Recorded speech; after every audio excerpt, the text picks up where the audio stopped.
A 60-year-old gentleman arrives to the clinic with complaints of paresthesias over the ulnar side of the right fifth finger. He is right side dominant and did notice some weakness as well. At further query, he informs that he had about 1 year back had a fracture of fifth metacarpal, and the fracture was managed conservatively along with a radial neck fracture. Further, he is diabetic, he is non-insulin dependent, and had a previous history of CVA as well. On physical examination, point tenderness is noted at the hook of the hamate. There is no other areas of tenderness or signs of previous trauma or swelling. At further examination, 2-point discrimination is 7 mm in the little finger and in the ring finger. Light touch perception is normal on the dorso-ulnar aspect of the hand. Nerve percussion and Fallon test are negative. Manual motor power testing shows 5/5 throughout, except third palmar interossei, which is 0 out of 5, and the first dorsal interossei, which is 2/5. Mild lying is noted at the ring and the small finger as well, and furthermore, there is a positive Froment test. Range of motion is symmetrical except for flexion, which was 5 degree on right side and 80 degree on the left side.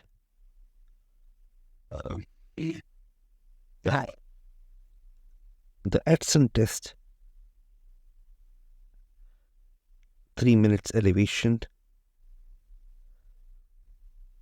hyperabduction, as well as Allen's test were normal.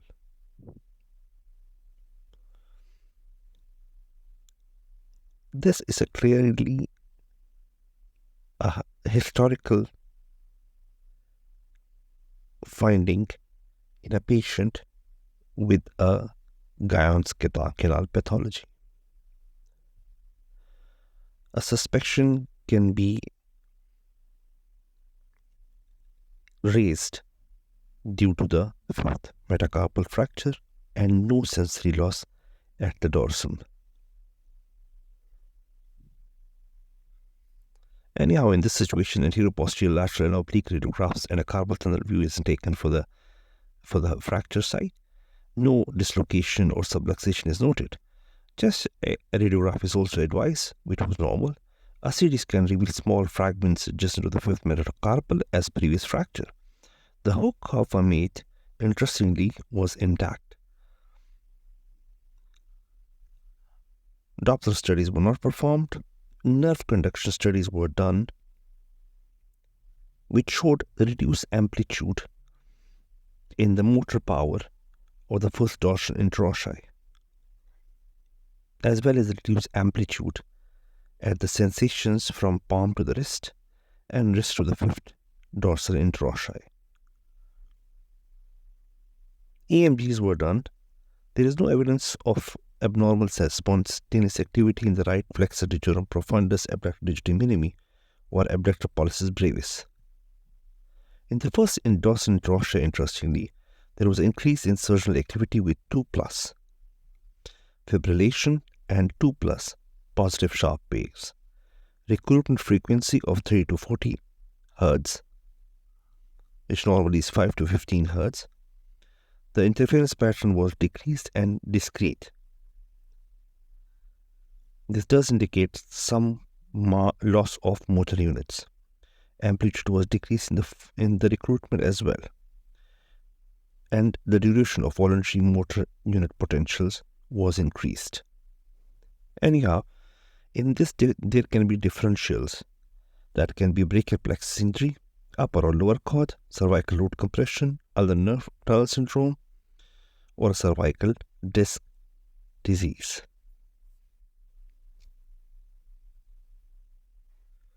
While talking about the ulnar nerve, it contains fiber from the ventral rama of C8 and T1 and is the terminal branch of the medial cord of the brachial plexus.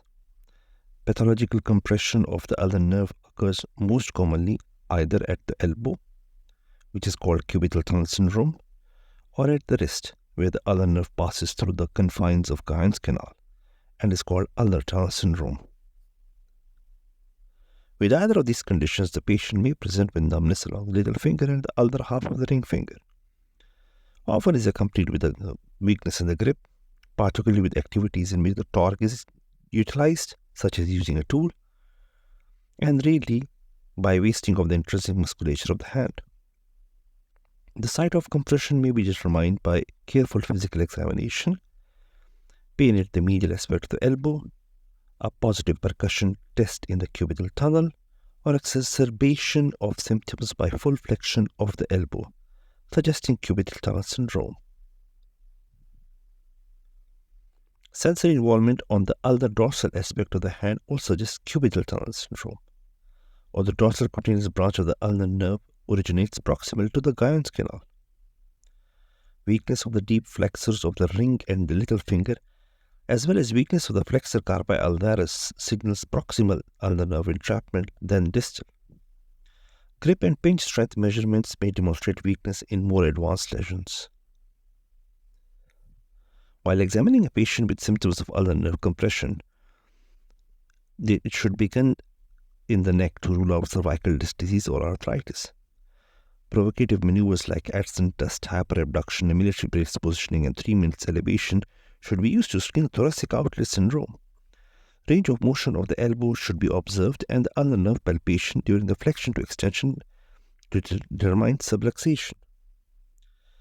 Percussion over the ulnar nerve may provoke a positive tunnel sign.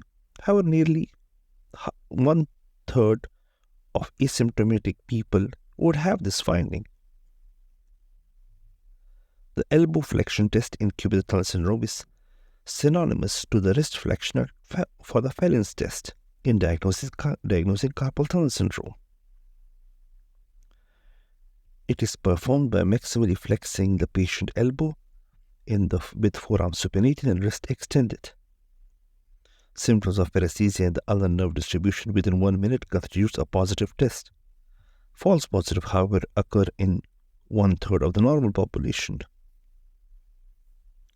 Sensory examination of the hand, including the dorsum, should be performed using Simon-Vincent monofilament. Sensibility testing is an important part of the workup of the patient with ulnar nerve compression.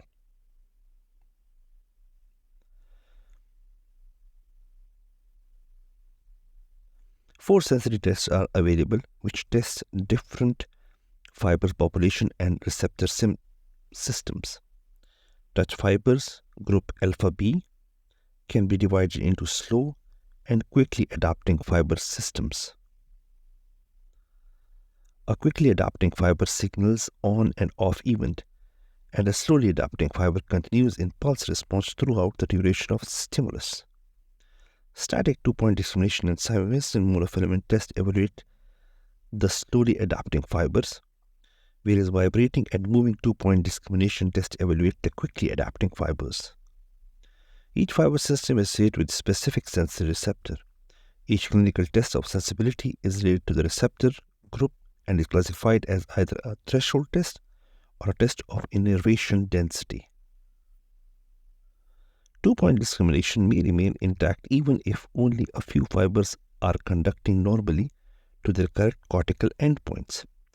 Simon-Vincent monofilament and vibration test are threshold tests and are most likely to detect a gradual progressive change in the nerve function as a greater proportion of large nerve fibers are lost, whereas small fibers maintain their normal central connection. Clinically, threshold tests are clearly more sensitive in evaluating the compressive neuropathy. At present, Simon-Vincent monofilament test is simple, less expensive, and equally as reliable as testing as vibration testing. Regarding the electrodiagnostic test, nerve conduction velocities and latency can be compared with published population norms or to the contralateral nerve, to the other nerves at the same extremity, or the previous test in the same patient. Systemic conditions like age-dependent alteration in the nerve conduction may be a confounding factor for comparison. Decreased dorsal ulnar sensation can help localize the lesion to be proximal to the wrist. Motor examination should carefully grade the FCU and FDP of the little and the ring finger and the intrinsic muscle of the hand. One must keep in mind that median nerve fibers may supply some of the intrinsic muscle of the hand in 7% of the limbs via Martin-Gruber anastomosis. The electrodiagnostics is helpful in establishing the diagnosis of cubital tunnel syndrome, localizing the level of lesion and differentiating other or concomitant neuropathic lesions. The classic finding is focal slowing of conduction in the ulnar nerve segment that crosses the elbow. The lower limit of the normal motor conduction velocity across the elbow is 49 meters per second, with the elbow flexed to 135 degrees, and the across elbow segment normally has a conduction velocity of 11 meters per second of the forearm segment. Short segment stimulation studies can increase the sensitivity of the examination and be high specific in identifying the precise point of conduction block. However, they are prone to error in velocity calculations. A latency change greater than 0.5 milliseconds over a 1 centimeter segment of the nerve is considered abnormal. EMG demonstrates whether or not axonal degeneration has occurred. The first dorsal interosseous muscle is affected most commonly. The abductor pollicis brevis should be examined to exclude a C8-T1 nerve root or inferior brachial plexus lesion. Thoracic outlet syndrome most commonly involve the medial component of the brachial plexus and may be mistaken for ulnar nerve compression. In exam settings, this can be a question how to discriminate a nerve root lesion from an ulnar nerve pathology, and in EMG, it is important to check abductor pollicis brevis, which will, if involved, identify C8-T1 nerve root lesion or inferior brachial plexus lesion. Plain radiograph in two orthogonal planes should be obtained to rule out post-traumatic deformity, neoplasm, cervical rib, or other possible bony causes of nerve conduction problems. A carpal tunnel view can sometimes show a hook of hamate fracture, but often CT is needed to visualize this injury. MRI has a specific role in the workup of this condition. For instance, MRI can be extremely helpful in assessing the extent of soft tissue mass, like a ganglion causing ulnar tunnel syndrome. An apical tumor of the lung can also compress or invade the inferior brachial plexus, causing ulnar nerve symptoms. A chest X-ray to exclude a Pancoast tumor should be obtained whenever the patient gives a history of smoking, ulnar nerve symptoms, and shoulder pain.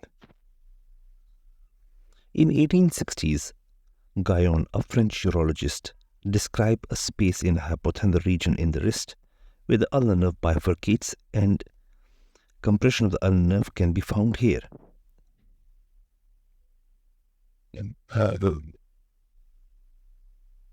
Entrapment at this level may present with pure motor, sensory, or mixed symptoms depending on the precise location of compression. Space occupying bony or soft tissue lesions may be causative. Ganglia or other soft tissue masses are responsible in 32 to 45% of cases of ulnar tunnel syndrome. Another 15% are due to muscle anomalies. Ganglia arising from the triquetrohamate joint can be responsible for over 45% of non-traumatic cause of ulnar tunnel syndrome. Other causes of ulnar tunnel syndrome include thrombus or aneurysm in ulnar artery, edema secondary to burns, or inflammatory arthritis. The distal ulnar tunnel is 4 to 4.5 cm in length, beginning at the proximal edge of the palmar carpal ligament and ending at the fibrous arch of the hypothenar muscles, and is divided into 3 zones to allow more accurate localization of ulnar nerve compression lesion. The zone 1 is the area proximal to the bifurcation of the nerve. Beginning at the end of the palmar carpal ligament, it is 3 cm in length, bound in dorsally by the flexor digitorum profundus and the transverse carpal ligament, palmarly and laterally by the palmar carpal ligament, and medially by the pisiform and FCU. Compression in zone 1 causes combined motor plus sensory deficit. Most likely cause can be ganglia or a fracture of hook of hamate, but has been reported to occur by anomalous muscle. Even though the hook of hamate is in zone 2, compression of the ulnar nerve by the fracture just proximal to its bifurcation can produce mixed motor and sensory symptoms. Compression in this zone has been reported to occur from anomalous arching pattern of the ulnar nerve piercing the FCU tendon. Zone 2 and Zone 3 travels alongside each other from the bifurcation of the ulnar nerve to just beyond the fibrous arch of hypothenar muscles. Although bifurcation is most common pattern, the ulnar nerve may trifurcate at this point into 2 common digital sensory branches and a motor branch. Zone 2 is bounded palmarly by the palmaris brevis muscle, proximal arch and hypothenar muscles, dorsally by the pisohamate and pisometacarpal ligament, triquetrohamate and opponens digiti minimi muscle, laterally by the transverse carpal ligament, flexor digiti minimi and the hook of hamate, and medially by the superficial branch of the ulnar nerve and the abductor digiti minimi muscle. Zone 2 surrounds the deep motor branch, and compression in this region produces motor deficit alone and no sensory deficit. Again, ganglia, fracture of the hook of the hamate are mostly causes, but anomalous muscle can also cause similar symptoms. The motor branch leaves the tunnel, passing underneath the fibrous arch of the hypothenar muscles, entering the interval between the abductor digiti minimi and flexor digiti minimi muscle, piercing the opponens digiti minimi, and then curving radially and dorsally around the hook of hamate. The zone 3 is bound by palmarly by the palmaris brevis muscle and ulnar artery, dorsally by the hypothenar fascia, laterally by the motor branch of the ulnar nerve, and medially by the abductor digiti minimi. Zone 3 is surrounded by the superficial branch of ulnar nerve, and compression in this zone produces sensory deficits only. Synovial inflammation has been reported to cause compression in zone 3. Most frequently, however, compression of zone 3 is a vascular lesion resulting from thrombus or aneurysm of the ulnar artery, but abductor digiti minimi anomaly can also cause it rarely. The clinical characteristics of nerve compression of the ulnar tunnel can largely be correlated with the distinct regional anatomy of the area of the wrist. Symptoms include the pain in the wrist with numbness, tingling, and the burning or radiation into the ring and little finger. Pain is usually less significant aspect of presentation of carpal tunnel syndrome. Sustained hyperextension or hyperflexion of the wrist increases the symptoms. Intrinsic weakness, which occurs, progresses to atrophy of the hand if compression is not relieved. The diagnosis of ulnar tunnel syndrome consists of first demonstrating the presence of ulnar artery lesion at the wrist and then determining the underlying cause. Although the cause can be purely mechanical, it may be potentially by a coexisting disorder like diabetes mellitus or more proximal lesion, as we call double crush phenomena. While diagnosis ulnar tunnel syndrome, it's very important to not develop a tunnel vision in the diagnostic process, rather have a considerable additional information for diagnosis. In the absence of unidentifiable lesion, alteration of repetitive activities, sprint immobilization of the wrist in neutral and non-steroidal anti-inflammatory drugs may improve the symptoms. Operative intervention is recommended for the patient who are refractory to conservative management. Regarding of the lesion of compression, the ulnar nerve should be visualized and released in its entirety along the Guyon's canal. Acute ulnar neuropathy is unusual after wrist fracture, but warrants specific concern. The injury is seen in young individuals with high energy distal radius fractures and marked dorsal displacement of the distal fragment. Based on clinical and anatomical studies, Wans and Gilberman recommended that any patient with immediate complete ulnar neuropathy following a wrist fracture should undergo immediate fracture reduction with particular attention to eliminate the displacement of the radius and ulnar fractures. If the ulnar function does not improve in 24 to 36 hours, Guyon's canal exploration and the ulnar nerve decompression is advisable. Any patient with progressive ulnar neuropathy after treatment of wrist fracture should have immediate exploration and decompression of the ulnar nerve.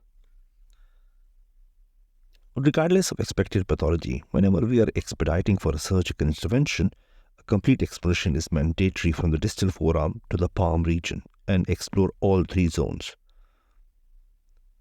Some surgeons routinely release the carpal canal when decompressing the Guyon's canal and performs this operation via extended carpal tunnel incision. Regional or general anesthesia can be utilized and use of tourniquet. The skin incision is the anatomy of the palmar-cutaneous branch and the ulnar nerve is important. According to the Egner, the classic position of the nerve is ulnar to the ring finger ray. Although only found to be present in 5 to 21 cadaveric dissection, injury to it may lead to painful neuroma.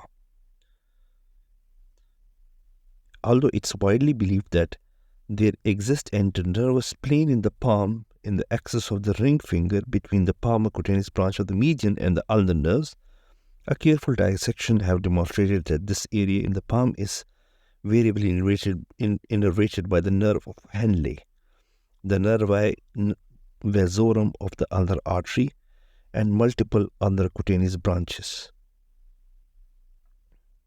The pisiform and the hook of the hamate, which is 1 cm distal and radial to the pisiform, are usually anatomical landmarks.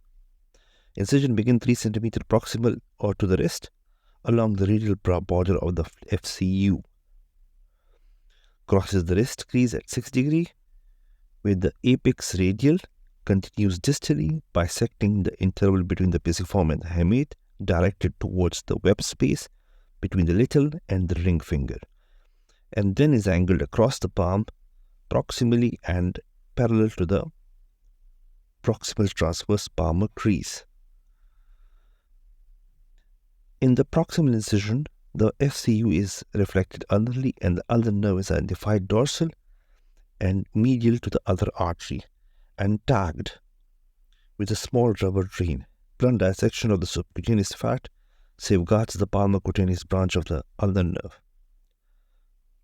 The forearm and the palmar fascia are divided in line with skin incision.